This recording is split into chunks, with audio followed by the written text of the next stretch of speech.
Tiba ni goblin ko sa ko yase. Shillong ni hai to banai tho yase. Al go live chole to go YouTube se.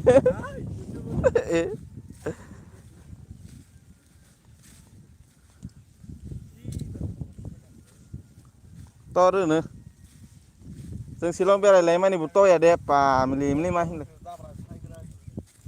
आसुं जाब्रा हाया गायं नोंके बुफां सासे बने बाहाय नायथ'ग्रा सा बागान थांनाय दे सा बागान और पाइ थांनायखौ स्टे 7 किलोमिटारसो दुर्गाबारिफोर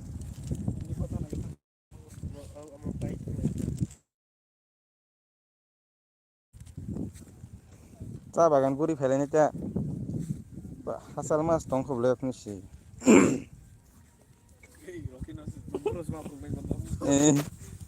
चलो आसा लाइ मासाव